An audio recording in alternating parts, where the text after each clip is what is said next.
A frantic assistant bursts out of the elevator, shouting into his phone. "Has anyone seen him? The investor! Where is he? He's 2 hours late!" And then something unbelievable happens. The nobody. They almost kicked out. The young man's security was seconds away from dragging outside. Stands up and says quietly, "I've been here the whole time." Everything that happened before that moment, every insult, every laugh, every judgment, what comes next will shock every single person in that lobby. The taxi door slams shut, and a young man stands on the sidewalk staring up at a tower of glass and steel that seems to pierce the clouds themselves. Sterling Dynamics. The name gleams in chrome letters 20 feet high above revolving doors that spin like the mouth of some corporate beast, swallowing and spitting out people in expensive suits. He adjusts the straps of his weathered backpack, the kind college students carry, not the kind you see in the financial district. His hoodie has a small tear near the pocket. His sneakers have seen better days. He takes a breath and walks toward those gleaming doors. The lobby hits like a wave of marble and money. Chandeliers worth more than most people's houses cast perfect light on floors, so polished you could see your soul reflected back at you, if you still had one after working here long enough. Behind a curved desk that probably cost 6 figures sits a young woman, mid-20s, scrolling through her phone with the bored expression of someone who's forgotten what it feels like to be impressed by anything. Her nails are perfect. Her makeup is perfect. Her indifference is an art form. He approaches the desk with a polite smile, the kind his mother taught him to wear even when the world didn't smile back. "Excuse me, I'm here to see the executive team. I haven't—" She doesn't look up, doesn't even pause her scrolling. "Do you have an appointment?" "Yes, actually. I'm supposed to meet with—" "Name." The word comes out like she's doing him a favor by even asking. He tells her. She types something slowly, deliberately, each keystroke an exercise in letting him know he's wasting her time. Her eyes flick up for half a second, taking in the hoodie, the backpack, the shoes that have walked through too many struggles to ever look expensive again. Something shifts in her expression. Not quite disgust, but close enough to taste it. "I don't see anything here." She returns to her phone. "We're not hiring for maintenance or delivery positions right now. You'll need to check the website. I'm not here for—" "Security's by the east entrance if you need directions back outside." She waves her hand like she's shooing a pigeon. 2 security guards near the elevators have already noticed him.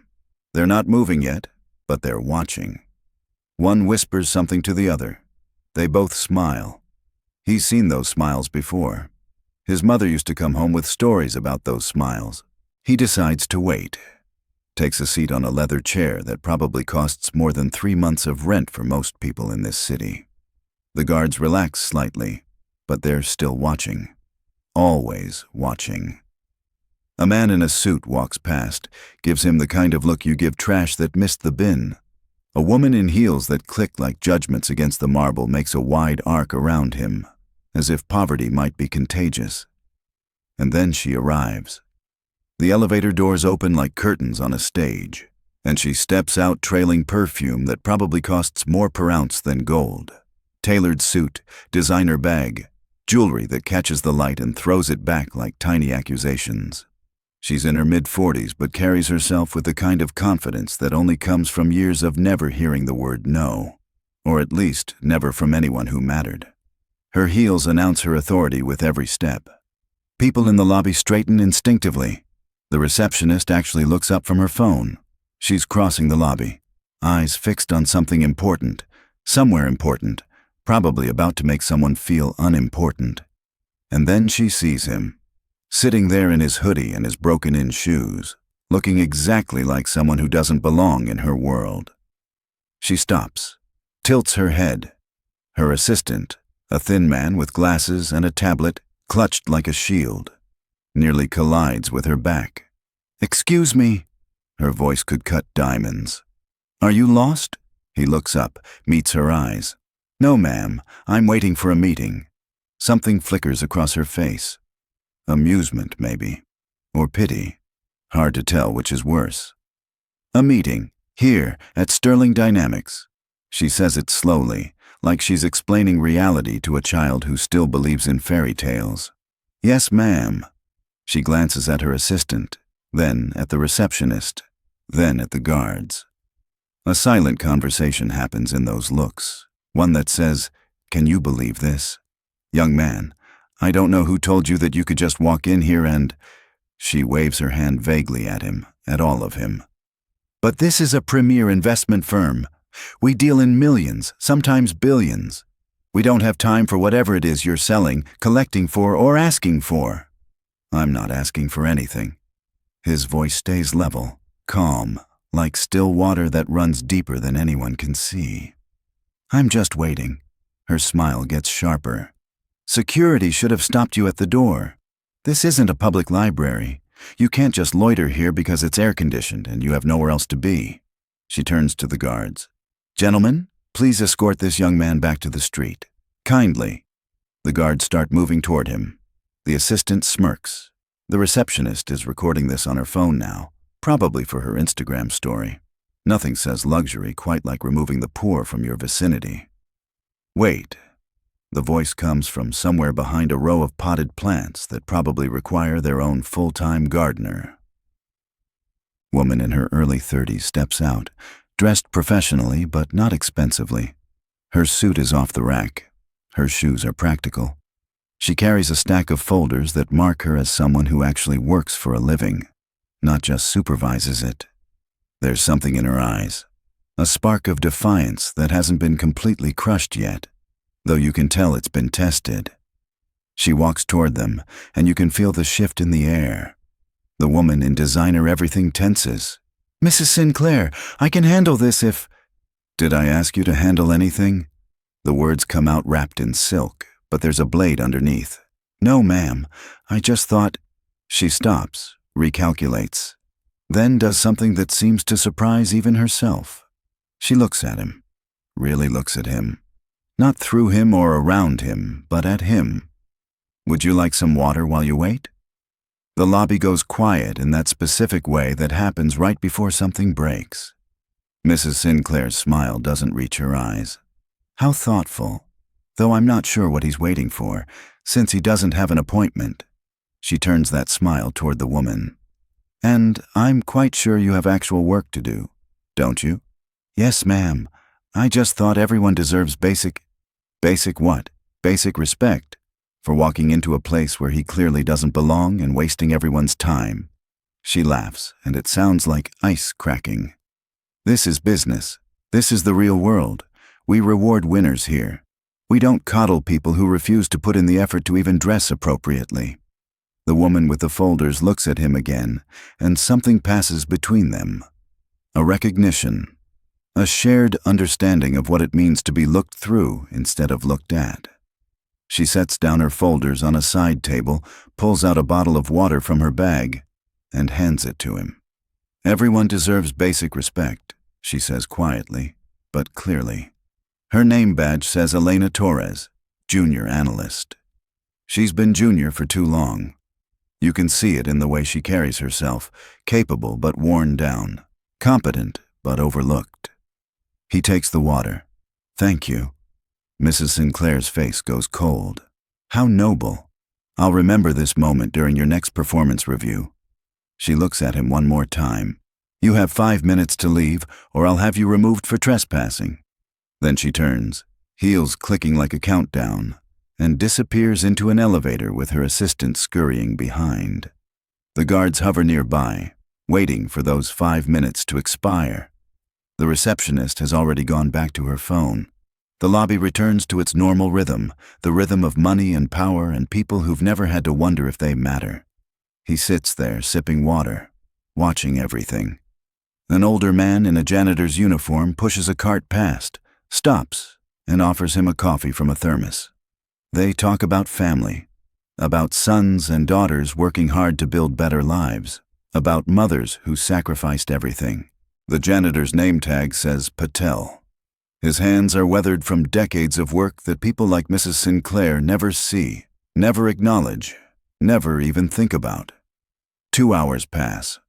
Elena sneaks him a granola bar when Mrs. Sinclair isn't looking.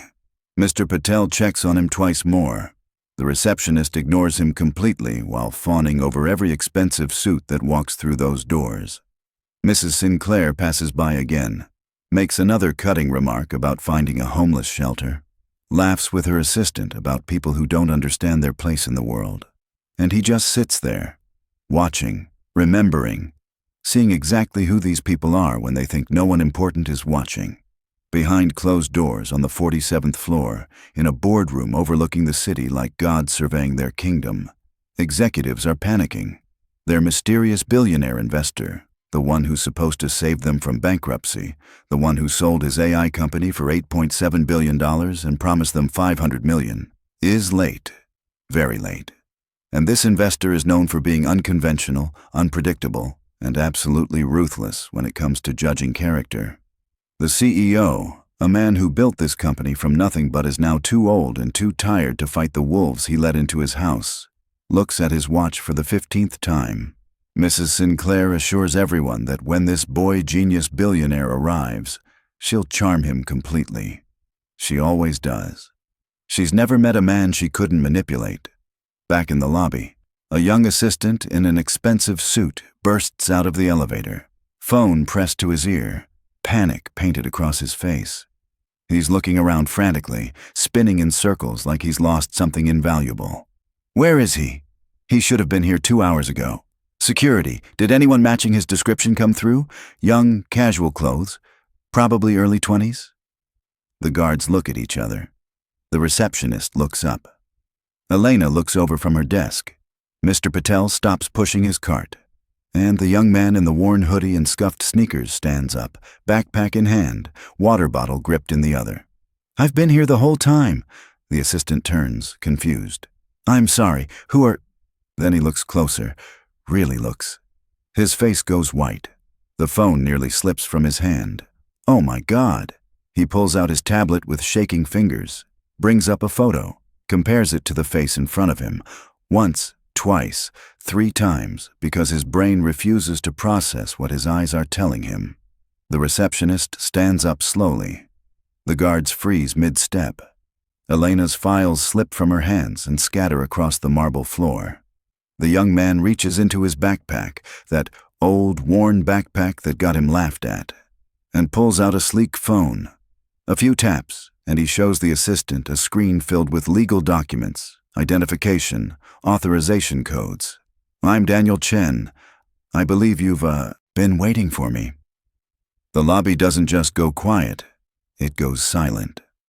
The kind of silent that happens when the world tilts on its axis and everyone realizes gravity works differently than they thought. Mrs. Sinclair, alerted by some 6th sense that tells predators when they've become prey, emerges from the elevator. She sees the assistant's white face, sees the guard's confusion, sees Elena's shock, sees him standing there, still in that hoodie, still holding that backpack, but somehow the air around him has changed. Or maybe it's just that everyone's finally seeing what was there all along. Her face does something complicated. Horror and disbelief fight for dominance, then lose to a desperate, calculated smile that spreads across her features like oil on water. Mr. Chen, what an unconventional entrance. How absolutely clever of you. A test, I assume? To see how we treat unexpected visitors? How innovative. He doesn't smile back.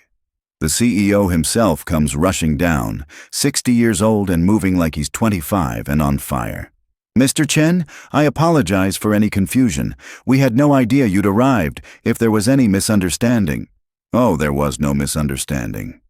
His voice is still calm, still level, but now it carries weight. The weight of $8 billion. The weight of power that was always there, just waiting to be acknowledged. I understood everything perfectly. Mrs. Sinclair's smile starts to crack at the edges.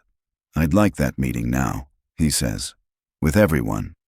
And as they lead him toward the elevators, past the receptionist who won't meet his eyes, past the guards who suddenly find the floor fascinating, past Mr. Patel who gives him the smallest nod of understanding, you have to wonder, what happens when someone with unlimited power discovers exactly how the powerless are treated? What would you do if you had $8 billion and you just spent 2 hours watching people reveal their true nature? The cruelty they show when they think no one important is watching. The elevator doors close like the jaws of a trap. And inside that mirrored box, climbing toward the 47th floor, you can almost hear hearts beating out of rhythm.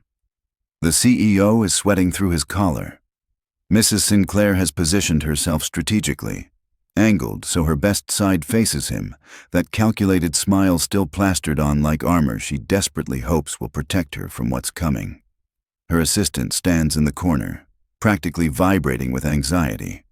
And he, Daniel Chen, the $8 billion man they mistook for someone asking for spare change, stands perfectly still, watching their reflections in the polished steel, saying nothing, which somehow makes the silence scream louder than any words could. Because here's what they don't understand yet: what's about to detonate in that boardroom like a bomb wrapped in politeness. This isn't just about money. This was never just about money. The doors open onto executive paradise. Floor-to-ceiling windows showcasing a city that looks like a circuit board from this height. All lights and power and endless possibility if you're standing on the right side of the glass. A conference table that probably cost more than most people earn in a year. Leather chairs that whisper wealth with every movement. And sitting around that table, a collection of faces that have made careers out of looking confident even when the ship is sinking. Which it absolutely is. Sterling Dynamics is bleeding money. Everyone in this room knows it. They need his investment like a drowning man needs air. But they don't know the other thing. Not yet. He takes a seat at the far end of the table, and the power dynamic does something strange. He's in a hoodie. They're in suits that cost thousands. He's in worn sneakers. Their shoes could fund a semester of college. And yet somehow, inexplicably, he's the center of gravity and they're all orbiting around him, waiting for permission to breathe. The CEO clears his throat, starts the pitch they've rehearsed. Market projections, growth potential, strategic positioning.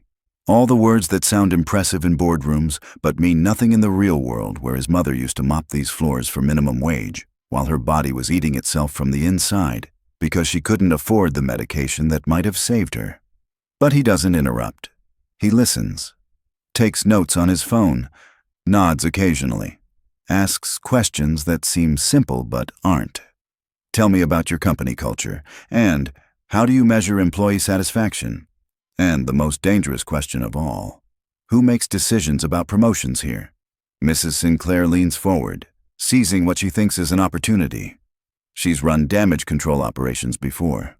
She's talked her way out of disasters that would have sunk lesser careers. She launches into a presentation about their people-first philosophy, their commitment to excellence, their family atmosphere where everyone is valued and appreciated. The lies come so smoothly you'd think she actually believes them. Maybe she does. Maybe that's worse. He lets her talk, lets her paint this beautiful picture of a company that doesn't exist. And when she's done, when she sits back with that triumphant smile thinking she's saved herself, he asks the question that changes everything. Why wasn't the analyst who helped me in the lobby invited to this meeting? The question lands like a grenade with the pin pulled. The CEO blinks. Mrs. Sinclair's smile freezes. The other executives exchange looks that say, "Why does he care about a junior analyst?" "I'm sorry." Mrs. Sinclair's voice has an edge now, barely perceptible, like a knife being slowly unsheathed. "The woman, Elena Torres, junior analyst. She was the only person in your lobby who treated me like a human being. The only one. And she's not in this room discussing the future of a company she's apparently not important enough to shape." He leans back. "I'm curious why that is." The CEO scrambles. "Well, this is an executive-level meeting, Mr. Chen. We have protocols for—" "Protocols." He repeats the word like he's tasting it, finding it bitter. "Tell me about Elena Torres. How long has she been with the company?" Someone checks a tablet. 5 years, sir." "And in 5 years, she's still a junior analyst?" The room goes quiet in a way that's different from before. This is the quiet of people realizing the test isn't over. It's just beginning. Mrs. Sinclair recovers first, because she always does. Mr. Chen, with all due respect, personnel decisions are complex. There are many factors: performance metrics, team dynamics, strategic fit. We have a rigorous promotion process that ensures only the most qualified individuals advance. I'd like to see Elena Torres's performance reviews. I'm sorry, what? Her reviews, her metrics. I want to see the documentation that explains why someone who shows more leadership and courage in 2 minutes than I've seen in this room in 20 is still considered junior level after 5 years. His voice hasn't changed. Still calm, still level. But there's something underneath now, something that makes the executives shift in their expensive chairs. Unless you'd prefer, I assume it's because she doesn't play the games you value more than actual competence. You can see Mrs. Sinclair doing calculations behind her eyes, trying to figure out which lie will work, which angle will deflect. But how do you manipulate someone who's already seen through you? How do you charm someone who watched you reveal exactly who you are when you thought no one important was watching? The CEO tries to redirect. Mr. Chen, perhaps we could discuss the specific terms of your investment first, and then... No. The word is soft, but absolute.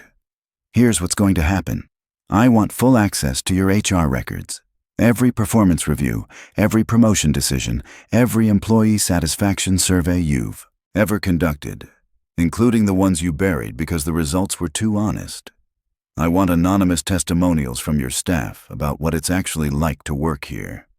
He looks directly at Mrs. Sinclair. And I want to interview people at every level of this organization, not just the executives who've mastered the art of telling wealthy people what they want to hear. Everyone. The room erupts in barely controlled panic, disguised as professional objection. The legal counsel starts talking about privacy concerns. The CFO mentions time constraints. Mrs. Sinclair suggests this is highly irregular and possibly insulting to their... Are you refusing? 3 words. That's all it takes. Because they can't refuse. They need his money too desperately. The company has maybe 3 months before it collapses entirely. Jobs lost, pensions evaporated, careers destroyed, and he knows they can't refuse, which means he's not asking. He's telling. Over the next several hours, he does exactly what he said. He talks to administrative assistants and cleaning staff and IT technicians and junior associates who've never been in the same room as the CEO. He reviews documents that reveal patterns, systems built to reward loyalty to power rather than actual performance. He discovers that Elena Torres has been passed over for promotion 5 times. 5 times. Each time the position went to someone less qualified but better connected. Someone who knew how to laugh at Mrs. Sinclair's jokes even when they weren't funny. Someone who understood that competence matters less than compliance.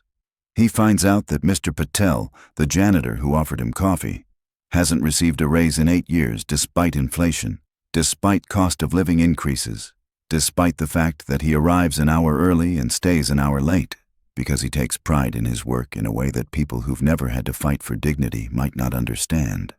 He uncovers a pattern of discrimination so systematic, it's almost impressive in its thoroughness. People promoted based on who they know. People held back based on who they won't become. An entire ecosystem built on the premise that some people matter and some people are just scenery in other people's stories. And Mrs. Sinclair, sensing the ground crumbling beneath her, does what predators do when cornered. She attacks. She starts a whisper campaign. Quiet words in the right ears. Did you hear how unstable he seems? Did you notice how he's fixated on irrelevant details? Is this really the kind of investor we want? Someone who can't separate business from emotion. She's had years to build her network, her web of influence. She calls in favors, activates allies, starts painting him as the problem rather than the solution. Some executives listen. Some start to believe that maybe they were right to treat him the way they did. Maybe he is too unconventional, too unpredictable, too dangerous to the comfortable systems they've built. Systems that reward them handsomely for maintaining the status quo. She goes further. She rallies the board of directors, the real power behind the company, the old money and established names who've never had to prove themselves because their last names do it for them. She convinces them that accepting his investment with his conditions would be surrendering control to someone who doesn't understand how business really works. And here's where it gets interesting. Here's where the story takes the turn that separates the people who talk about change from the people who actually have the courage to demand it. The board presents him with an ultimatum, a counteroffer wrapped in politeness but stripped of any actual respect. Invest your $500 million, they say. We'll take your money. But you get no operational control, no say in how we run things, no ability to implement the changes you're suggesting. You can be a silent partner, or you can walk away. They're calling his bluff. They've convinced themselves he needs this deal as much as they do, that it's about portfolio diversification or market positioning or whatever language MBA programs use to make greed sound sophisticated. They don't understand that for him, walking away costs him money but saves his soul, while accepting their terms would do the opposite. The CEO, the man who built this company from nothing 40 years ago, but somewhere along the way lost the vision that made it worth building, pulls him aside privately. There's something broken in his eyes, something defeated. "I know what you're trying to do," he says quietly. "And God help me, I know you're right. But I'm 60 years old and I'm tired and I don't have the fight left to battle my own board. Take the deal or don't. But if you don't, this company dies in 3 months and everyone, the good people, the bad people, all of them, they lose everything. It's the trolley problem dressed in corporate language. Let the corrupt system survive and preserve some good along with the rot, or burn it down on principle and watch the innocent suffer alongside the guilty." They give him 24 hours to decide. That night, alone in a hotel room that costs more per night than his mother earned in a week, he sits with a photograph. His mother in her cleaning uniform. She's smiling. She's always smiling in the photos, even though he knows now that she was in pain, that she was struggling, that the system was grinding her down day by day while people like Mrs. Sinclair stepped over her like she was part of the furniture. He built his fortune to honor her memory, sold his company for billions because he inherited her intelligence, her work ethic, her refusal to quit even when quitting would have been easier. And now he's being asked to pour that fortune into a company that would have treated her exactly the way they treated him in that lobby, exactly the way they still treat people like Elena and Mr. Patel every single day. His phone buzzes, a text message from an unknown number. It says simply, "Whatever you decide, thank you for seeing us." It's from Elena. Somehow she got his number. Somehow she knew he needed to hear that someone understood what he was trying to do, even if it fails. And that's when he realizes something crucial. The test didn't just reveal who they were. It revealed who he is, what he's willing to accept, what he's willing to fight for, whether he has the courage to honor his mother's memory not with money but with action, regardless of the cost. But here's the question that should keep you awake tonight. The question that separates comfortable people from courageous ones. If you had all the money in the world but could only change things by risking everything, would you? Would you burn your bridges and your investments and your comfortable future to fight a system that's fundamentally broken, knowing that fighting might mean losing, might mean the very people you're trying to help get hurt in the crossfire? Because that's exactly what he has to decide, and he has less than 24 hours to do it. The morning arrives like a deadline, like Judgment Day. He puts on the same hoodie, the same worn sneakers, and walks back into Sterling Dynamics carrying more than just a backpack this time. He's carrying documentation, legal papers, proof of transactions that happened overnight, in the dark hours when predators sleep, but someone who truly wants change stays awake making it happen. The executives are already assembled in the boardroom. Mrs. Sinclair looks confident, triumphant even. She thinks she's won. She thinks she's successfully convinced the board that containing him is better than surrendering to him. The CEO looks resigned, defeated, ready to accept whatever outcome preserves the maximum number of jobs, even if it preserves the minimum amount of dignity. Daniel Chen walks in, and this time there's no confusion about who he is. This time everyone knows, but they still don't understand. Not yet. "Gentlemen, ladies." He sets his backpack down, pulls out a folder. "I've considered your offer. The one where I give you $500 million and you give me nothing but a fancy title and the privilege of watching you continue to destroy people's lives in the name of profit margins. Mrs. Sinclair's smile is sharp enough to cut.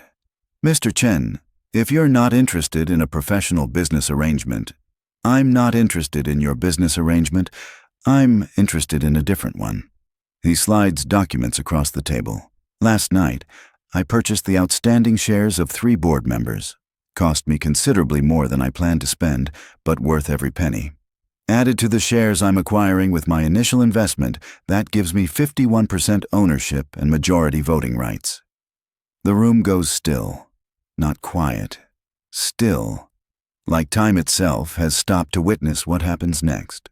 Your counteroffer is rejected. Your terms are void. And effective immediately, I'm exercising my rights as majority shareholder to implement operational changes. Mrs. Sinclair's face does something complicated. Something that cycles through disbelief and rage and fear so quickly it's almost beautiful, in the way natural disasters are beautiful right before they destroy everything in their path. You can't. I can. I did. And now comes the reckoning. But what exactly does that reckoning look like? What happens when someone with unlimited resources and a personal vendetta against systemic injustice finally has the power to do something about it? Does he destroy careers? Does he show mercy? Does he burn it all down or try to build something better from the broken pieces? That's where this story goes next. That's the moment when talk becomes action, when testing becomes judgment, when $8 billion and a dead mother's memory collide with corporate greed and casual cruelty. And trust me, what happens next is going to redefine what justice looks like when the powerless finally get power. So what does justice actually look like when you have 51% of a company and a memory that won't let you sleep at night? The documents are spread across the conference table like evidence at a trial, which, in a way, this is. Performance reviews that tell stories the executives never wanted told. Employee testimonials that read like confessions from people who've been holding their breath for years. Financial records showing bonuses flowing upward while wages stagnate below. And sitting at the head of that table, still in his hoodie, still in those worn sneakers, is a young man who's about to prove that sometimes the universe does balance its scales, just not on the timeline we expect. Mrs. Sinclair is standing now because sitting feels like surrender, and she's never surrendered in her life. This is absurd. You can't just walk in here and... But her voice has lost its edge, lost that diamond-cutting certainty, because she's finally realized something crucial. He absolutely can. Daniel doesn't raise his voice. Doesn't need to.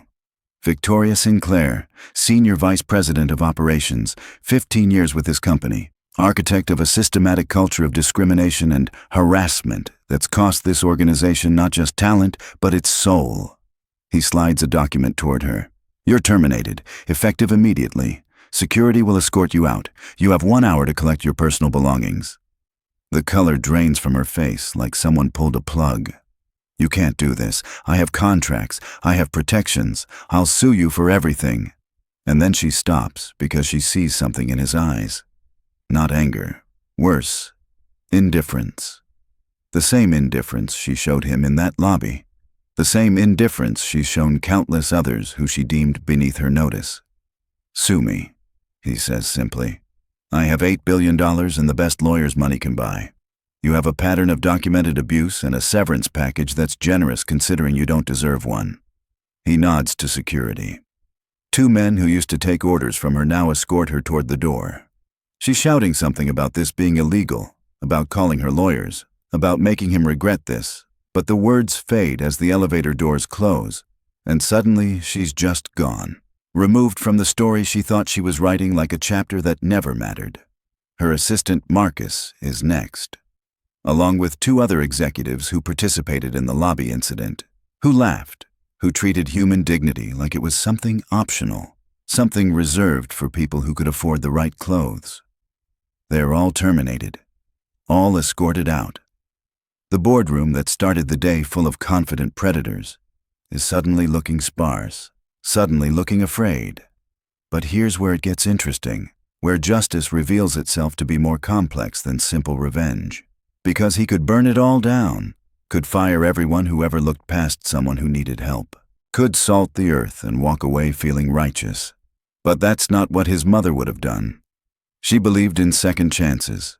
She believed people could change if given the right reasons. The receptionist, Ashley, is called up. She's shaking. Mascara running because she's been crying since she realized who he was, what she did, how badly she misjudged everything. She's 24 years old and terrified, and maybe that matters. "You're being demoted," he tells her. "Back to administrative assistant. Probationary period of 6 months. You'll undergo sensitivity training. You'll work directly with HR to understand why every person who walks through those doors deserves respect, regardless of how they look or where they come from." He pauses. "This is your only chance. Use it wisely or use it up. Your choice." She nods frantically, unable to speak, and maybe she'll learn something or maybe she won't, but at least the opportunity exists. Then comes the other part. The part that feels like sunrise after a long night. Elena Torres, junior analyst, 5 years of exceptional performance reviews buried under politics and favoritism. Effective immediately, you're promoted to vice president of operations. He slides a contract toward where she's standing in the doorway, called up from her desk where she'd been watching this unfold like everyone else. "You've already proven you understand what leadership actually means. Now prove you can build a culture that values it." She's crying too, but different tears. The kind that come when you've been holding your breath for so long you forgot what oxygen felt like. "I don't know what to say." "Say you'll do it better than the person who had the job before you. That's all I ask."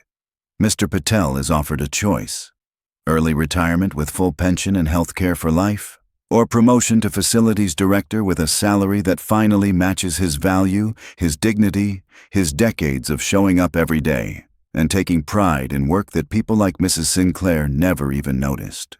He chooses the promotion because he's not ready to stop working, not ready to stop mattering, and maybe there's a lesson in that about what people actually want, not charity, but recognition. The changes continue like dominoes falling in reverse, building something instead of destroying it. The Dignity Initiative. Company-wide mandatory training on respect and unconscious bias. Anonymous reporting systems that actually work, that actually lead to investigations instead of retaliation. Promotion criteria based on documented performance instead of who plays golf with whom. Healthcare benefits extended to contractors and part-time staff. A foundation established in his mother's name, offering medical assistance to service workers who fall through the cracks of systems designed to let them fall. 3 months later, and the company feels different. You can sense it in the lobby where a new receptionist greets everyone with genuine warmth, where security guards nod respectfully to janitors, where junior analysts walk with their heads up because they know competence matters more than connections. Elena runs her department with both competence and compassion, proving those things aren't opposites, never were. Mr. Patel has hired a diverse team who take pride in their work because they're finally paid enough to live with dignity while doing it. And Daniel Chen, still preferring hoodies to suits, still carrying that worn backpack, visits regularly to make sure the changes stick, to make sure the culture shift isn't just performance for his benefit, but genuine transformation that survives his absence. He's standing in that lobby again, the same lobby where he was dismissed and disrespected and treated like he didn't matter. But everything's different now. A young person walks in, nervous, dressed in clothes that have seen better days, looking lost. Elena, passing through on her way to a meeting, stops without hesitation. "Can I help you find something?" she asks, and her voice carries no judgment, no assumption, just human kindness offered freely. The young person relaxes. "I'm here for an interview, first job. I'm really nervous." "You're going to do great," Elena says. "And welcome to Sterling Dynamics, where every person matters." She means it, you can tell. Daniel watches this exchange and feels something settle in his chest. Not satisfaction exactly, more like peace. The kind that comes from knowing you didn't just write a check, you changed a system. You didn't just punish bad actors, you created space for good ones to flourish. On the wall near the elevators hangs a new plaque. sterling dynamics, where every person matters. Next to it, a photo of the company's transformation, but if you look closely, there's another smaller photo. A woman in a cleaning uniform, smiling despite everything, because she never lost her dignity, even when others tried to take it. His mother. The reason for all of this. The reminder that people who the world overlooks are often the ones who see it most clearly. He pulls out his phone, looks at her picture one more time. "We did it, Mom," he whispers. "We actually did it." And maybe that's the real story here. Not about revenge or even justice, but about remembering that every person carrying a mop or wearing worn shoes or sitting in a lobby waiting patiently is carrying dreams and dignity and value that exists whether anyone acknowledges it or not. So here's my question for you, and I actually want you to think about this, maybe even answer in the comments. When was the last time you treated someone with respect not because of what they could do for you, but simply because they're human, and that's reason enough? When did you last stand up for someone who couldn't stand up for themselves, even when it cost you something to do it? Because that's the real test, isn't it? Not whether you'd invest $500 million to change a company, but whether you'd risk 5 minutes of discomfort to change someone's day. Drop your answer below. Tell me about a time you chose dignity over convenience. Or tell me what you'd do if you were in Elena's position, watching injustice happen and having to decide if speaking up is worth the risk. Let's build a community that values people the way Daniel learned to value them, the way his mother taught him to see worth in everyone. And if this story made you feel something, if it reminded you that how we treat people matters more than how much money we make or what title we hold, hit that subscribe button. Because we're just getting started telling stories about people who choose character over comfort, who risk everything to do what's right, who prove that real power isn't about dominating others but lifting them up. What's your story? I'm listening.